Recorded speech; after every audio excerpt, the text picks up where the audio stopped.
ओंकाराय नमो नमः। ओंकाराय नमो नमः। ओंकाराय नमो नमः। नमस्कार। पिछले दो वीडियोज़ में हमने विष्णु के पहले दो अवतार मत्स्य अवतार एवं कूर्मा अवतार के बारे में बात करी थी, जो केतु एवं शनि की एनर्जीज के साथ अवतरित हुए थे। इस वीडियो में हम बात करेंगे विष्णु जी के तीसरे अवतार यानी कि वराह अवतार के बारे में, जो राहु की एनर्जी के साथ अवतरित हुए। अब अगर आपने मेरे पिछले दो वीडियोस नहीं देखे हैं तो उन्हें मैं उनका लिंक मैं डिस्क्रिप्शन बॉक्स में डाल दूंगा, वो ज़रूर देखिए। प्लस आप इस प्लेलिस्ट को सेव कर लीजिए ताकि आने वाले वीडियोस का आपको नोटिफिकेशन मिलता रहे और कोई भी वीडियो बीच में मिस ना हो। तो दिव्य शास्त्र में आपका स्वागत है और इस दिव्य यात्रा में मैं आपका मार्गदर्शक आशीष जैन।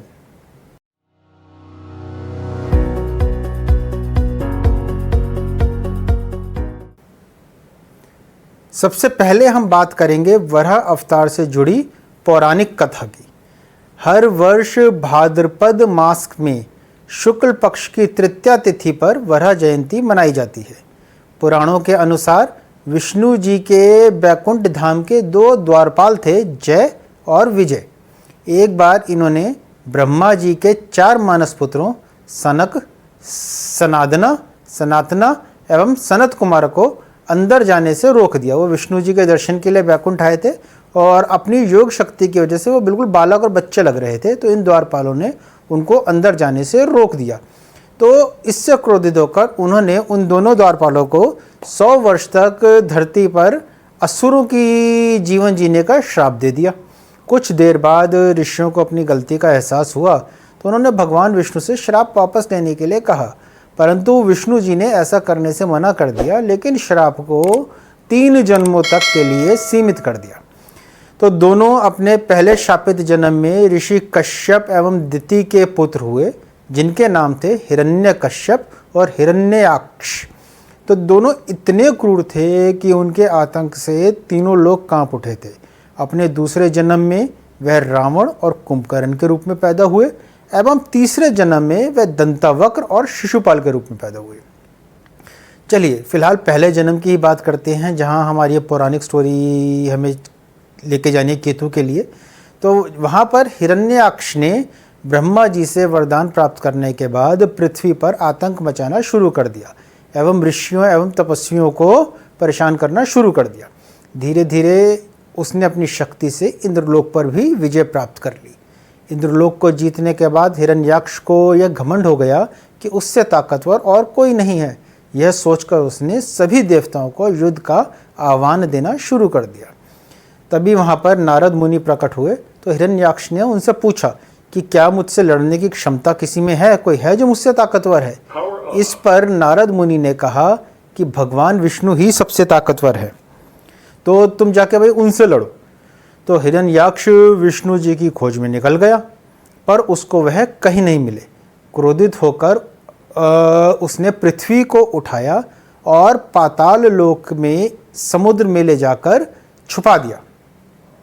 सारे देवता इससे भयभीत हो गए एवं ब्रह्मा जी के पास गए। ब्रह्मा जी ने जैसे ही विष्णु भगवान का ध्यान लगाया, उनकी नासिका से एक छोटा सा जीव बाहर आया। वह जीव वराह के रूप में था। जैसे ही वह जीव बाहर आया, उसने धीरे धीरे अपना आकार बढ़ाना शुरू कर दिया। सभी देवतागण समझ गए कि यह विष्णु की ही कोई लीला है। थोड़ी देर में वह जीव, वह वराह जो अवतार था, उसने अपना आकार पर्वत से भी बड़ा कर लिया और एक चिंगाड़ मारकर वह समुद्र के अंदर कूद गया। अब समुद्र तल में जैसे ही वराह रूपी विष्णु भगवान ने धरती को देखा, उन्होंने अपने बड़े बड़े 2 दांतों के ऊपर धरती को उठाया एवं बाहर आने लगे। तभी वहाँ पर हिरण्याक्ष आ गया। दोनों के बीच भयंकर युद्ध हुआ और थोड़ी ही देर बाद विष्णु जी ने अपने दांतों से उसके पेट को चीरकर उसका वध कर दिया और धरती को, भूदेवी को वापस लाकर अपनी जगह पर स्थापित कर दिया। तो इस तरह से वराह अवतार की स्टोरी हम यहीं पर समाप्त करते हैं। अब इस कॉन्टेक्स्ट में हम राहु को समझते हैं। सबसे पहले वराह क्रूर था, इसलिए राहु भी क्रूर है। प्लानिटरी कैबिनेट में 2 सेनापति हैं, एक मंगल जो देवताओं का प्रमुख कमांडर है और दूसरे राहु जो दैत्यों के सेनापति हैं। मंगल जिनकी ऊर्जा के साथ भगवान नरसिम्हा ने अवतार लिया, वो धारण करा और हिरण्यकश्यप का वध किया। उस स्टोरी के बारे में हम अपने अगले वीडियो में बात करेंगे। तो राहु, पिछले वीडियो में मैंने आपको बताया था किस प्रकार से राहु और केतु का जन्म हुआ था। तो राहु सर है, उसके पास दिमाग है। जहाँ मंगल युद्ध के लिए बहुत फियरसम, बहुत क्रूर, बहुत भयंकर है, राहु वहाँ पर अपना दिमाग भी पूरा लगाता है। राहु डिल्यूजन, वेश बदलने में, डिल्यूजन करने में, उसमें माहिर है। इसलिए जितने भी लोग जो सीक्रेट एजेंसीज में काम करते हैं, जो डिटेक्टिव्स हैं, उनको राहु गवर्न करता है। वराह अवतार के रूप में भी जब विष्णु भगवान ने अवतार लेके आए तो उनको देख के हिरण्याक्ष जो है वो हंसने लगा कि इतना छोटा सा सूक्ष्म जीव जो पिग के रूप में, एक वराह के रूप में, एक सूकर के रूप में आया, वो मेरा क्या करेगा। तो दैट वाज अ डिल्यूजन। उनको देख के लगा ही नहीं कि एक वराह भी मेरा वध कर सकता है। तो इस प्रकार से राहु डिल्यूजन और उसका कारक है। क्योंकि यहाँ पर राहु का काम सिर्फ जो है हिरण्याक्ष को मारना नहीं था, भूदेवी को भी बचाना था। 2 काम साइमल्टेनियसली करने थे, तो उसके लिए बहुत सारी प्लानिंग्स की ज़रूरत थी। राहु प्लानिंग्स करना जानता है। प्लानिंग नेगेटिव में भी हो सकती है, पॉजिटिव में भी हो सकती है, पर दोनों रूप में राहु प्लानिंग करता है। तो इस प्रकार से राहु पराक्रम के साथ साथ बुद्धि भी लगाता है, खतरनाक और दिमागदार। तो कुंडली में खराब राहु बहुत बुरी तरह से मारता है, और जब राहु मारता है तो कोई बचाने वाला नहीं होता। इसके विपरीत छठे भाव में अगर अच्छा राहु बैठा हो, अगर स्ट्रॉन्ग राहु बैठा हो, तो वह आपके दुश्मनों को इस तरह मारता है कि वो पानी भी नहीं मांगते हैं। रूजवेल्ट जो कि अमेरिका के प्रेसिडेंट थे, उनकी कुंडली में वृश्चिक राशि में चंद्रमा से छठे घर में राहु बैठा हुआ था, और चंद्रमा से छठा घर शत्रुओं पर विजय पाने का, उसमें राहु बैठा हुआ था स्कॉर्पियो राशि में, यानी मंगल की वृश्चिक राशि में। एक परमाणु बम और द्वितीय विश्व युद्ध रुक गया। वृश्चिक राशि का मंगल के घर का राहु जो होता है वह तब तक लड़ने में विश्वास नहीं करता जब तक कि उसको उकसाया ना जाए। तो जापान ने पर्ल हार्बर वाला अटैक करके अमेरिका को उकसाया, और रूजवेल्ट ने अगले ही दिन परमाणु बम जापान पे गिरा दिया, और जिसका दंश जापान आज तक भुगत रहा है। हालांकि और भी कई अन्य चीज़ें भी होती हैं कुंडली में देखने के लिए, लगन की स्ट्रेंथ होती है, राहु पे किन किन प्लैनेट्स का एस्पेक्ट्स है, बट लेकिन ये कॉम्बिनेशन कहीं ना कहीं जिसकी भी कुंडली में होता है, थोड़ा बहुत किसी ना किसी रूप में मैंने अपने एक्सपीरियंस में देखा है कि ये जो टेंडेंसी होती है उस व्यक्ति के अंदर होती ही है।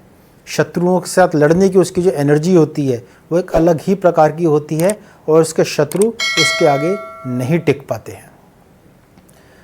तो राहु गलत या सही नहीं देखता। परमाणु बम फोड़ते हुए उस वक्त जो है परमाणु बम पर हमला करते हुए ये नहीं सोचा गया कि इसका आफ्टर रिजल्ट क्या होगा, आफ्टर इफेक्ट क्या होगा। तो राहु गलत या सही नहीं देखता, वो बस कर देता है।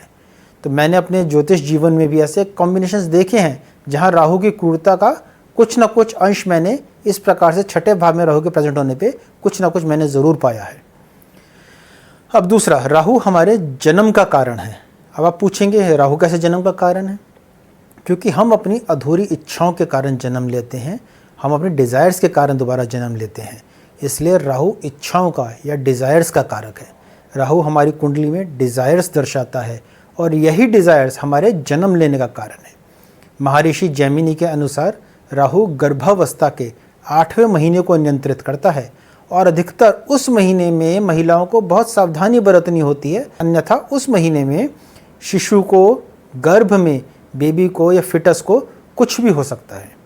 जैसे हिरण्याक्ष ने पृथ्वी को पानी में डुबोया था, उसी प्रकार हम अपनी इच्छाओं के राक्षसों द्वारा गर्भ के अंदर आए और एमनोटिक फ्लूइड या पानी में डूबे हुए रहते हैं, और वह राहु है जो हमें बाहर निकालने और हमारे जीवन की प्रथम सांस, फर्स्ट ब्रीथ का कारक बनता है।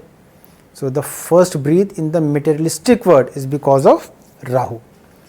जहाँ एक बुरा राहु हमें अपनी इच्छाओं का गुलाम बना सकता है, वहीं एक अच्छा राहु वहरा के रूप में हमें अपनी उन इच्छाओं से ऊपर उठाकर अध्यात्म की तरफ भी लेकर जा सकता है। यदि राहु की ऊर्जा को सही दिशा दी जाए और श्री विष्णु के तीसरे अवतार यानी वराह अवतार को श्रद्धा से पुकारा जाए तो वराह व्यक्ति की बुद्धि को, उसके मानस को मेटेरियलिज्म से बाहर निकाल सकता है और उसे एक अच्छा बैलेंस बनाए रखना सिखा सकता है वर्ल्डली लाइफ और आध्यात्मिक जगत के बीच में। अब एक और छोटी सी चीज़ देखिए कि वराह जो अवतार था वो सुअर, पिग या सूकर आप उसे कहेंगे, वो हम अपने आसपास भी देखते हैं, बट लेकिन वो जो हम अपने नेबरहुड में जो देखते हैं वो वाला नहीं था। इस वराह के बहुत लंबे लंबे टस्क या दांत थे। वो एक जंगली सुअर था, जंगली वराह था। और जंगली सुअर इतना खतरनाक होता है कि इससे शेर भी नहीं लड़ता, इसलिए राहु का स्थान जंगलों में होता है। तो प्रश्न में कई बार हमें जब स्थान की आवश्यकता पड़ती है और राहु का कहीं ना कहीं रोल आ रहा होता है तो वहाँ पर हम उसे जंगलों को हम उसे जंगलों से इंटरप्रिटेट करते हैं। तो इस प्रकार जैसे कि मैं अपने पिछले वीडियोज़ में भी कहता आ रहा हूँ ग्रहों की, आप अपने अलग अलग तरीके से अपने ज्ञान के, अपने लॉजिक के अनुरूप राहु के कैरेक्टरिस्टिक्स और डेवलप कर सकते हैं, प्लस इस स्टोरी से आइडियाज़ लेके और हॉरोस्कोप्स पे लगाकर अपना एक लॉजिक क्रिएट कर सकते हैं। पहले 2 वीडियोज़ की तरह इस वीडियो के अंत में भी मैं आपको भगवान वराह का मंत्र बताऊंगा, जो कि इस प्रकार है। ओम नमो भगवते वराह देवाय। ओम नमो भगवते वराह देवाय। जीवन में जब भी आप अपने आप को फंसा हुआ महसूस करते हैं, मानसिक या शारीरिक किसी भी तौर पर, क्योंकि राहु माइंड को भी इफ़ेक्ट करता है। 4th हाउस में अगर राहु बैठा हो तो आपकी मानसिक शांति को भी इफ़ेक्ट करता है। तो जब भी आप इस तरीके से मानसिक या शारीरिक रूप से अपने आप को फंसा हुआ महसूस करते हैं, जैसे किसी के फिजिकली या मेंटली किसी के कब्जे में हो, जेल में हो, या नेगेटिव विचारों से आप त्रस्त हो, उन डिप्रेशन में हो, या मटेरियलिस्टिक वर्ल्ड में आप बहुत ज़्यादा फंसे अपने आप को महसूस करें, तो इस मंत्र का जाप करने से आपको उस स्थिति से बचाने या बाहर निकलने में वराह भगवान आपकी ज़रूर मदद करेंगे। इसी के साथ मैं इस वीडियो का अंत करता हूँ और अगले वीडियो में हम बात करेंगे भगवान विष्णु के चौथे अवतार यानी नरसिम्हा अवतार जी के बारे में, जो मंगल की एनर्जीज के साथ अवतरित हुए। तो अगर आपको ये वीडियो पसंद आया हो और आपने इससे कुछ सीखा हो तो लाइक, शेयर और सब्सक्राइब ज़रूर कीजिए और बेल आइकन दबाइए ताकि आपको आने वाले वीडियोज़ का नोटिफिकेशन मिलता रहे। धन्यवाद।